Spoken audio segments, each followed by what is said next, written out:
Coucou, j'espère que vous allez bien. On se retrouve pour prendre un nouveau petit message sentimental. Alors, de quelle situation nous parle-t-on aujourd'hui? On parle de doute, le fait de ne pas y voir très clair dans une situation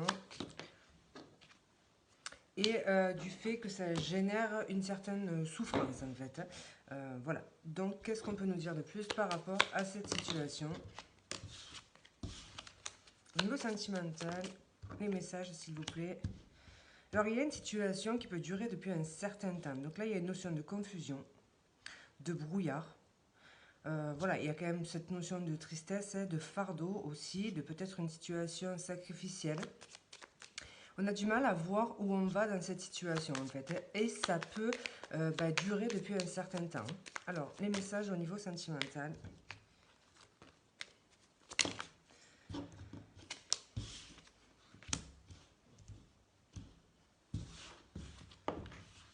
Quel message au niveau sentimental?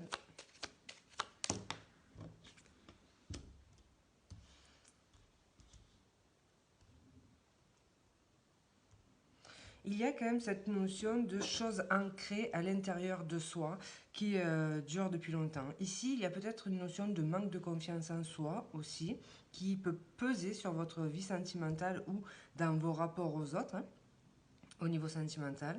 Il peut y avoir aussi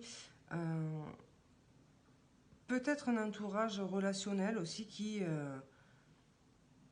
vous grignote un petit peu en fait et a un impact sur votre vie, c'est possible. Ici, on a une notion de conflit. Donc, il se peut aussi qu'il y ait, si vous êtes en couple, beaucoup de conflits à la maison. Et ça peut durer. On a tout à l'heure la carte de l'enfant qui s'est retournée. Donc, il peut y avoir cette notion aussi de conflit par rapport à un enfant dans la maison. Donc, ça, c'est tout à fait possible. Il peut y avoir dans votre fonctionnement quelque chose de répétitif, quelque chose qui vous colle à la peau depuis longtemps et ça peut avoir un lien avec quelque chose de l'enfance en fait. Donc il y a quelque chose de répétitif pardon, ici. Pour d'autres, il peut y avoir une notion d'addiction, donc quelque chose dont vous n'arrivez pas à vous défaire, qui a un impact sur votre vie sentimentale. Donc ça peut être ça. Si c'est pas vous, ça peut être par exemple la personne d'en face qui a des addictions et on voit que ça peut générer de l'inquiétude et du stress enfin de l'inquiétude en tout cas pour la situation.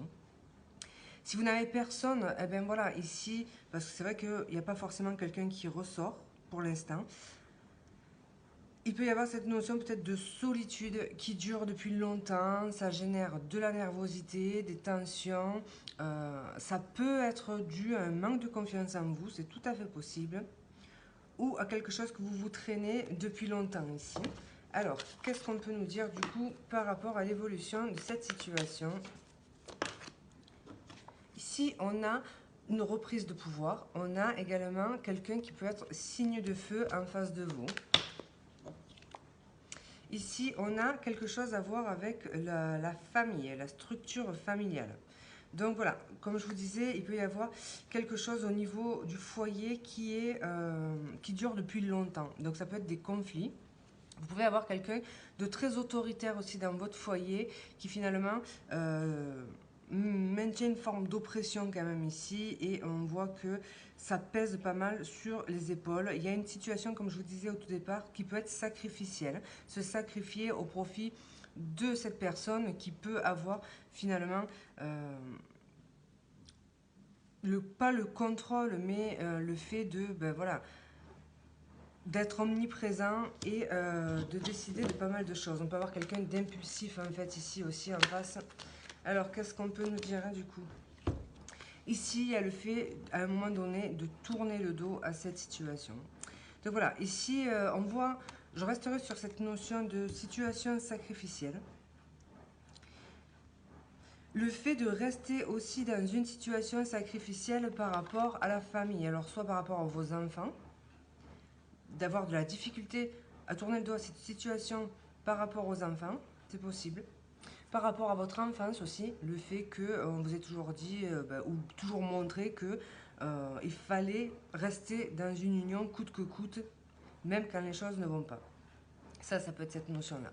Mais ici, pour moi, il y a un départ.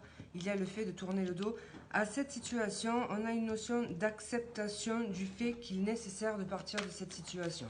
Alors, qu'est-ce qu'on peut nous dire de plus du coup par rapport à cette situation. Alors attendez, il y en a trop. Voilà, là, il y a le fait de retrouver sa liberté, un besoin d'évasion. Le fou, ça peut être le fait de partir sans se retourner et peut-être même sans prévenir en fait. Donc voilà, il y a vraiment le fait, on prend son baluchon sur le dos et on s'en va.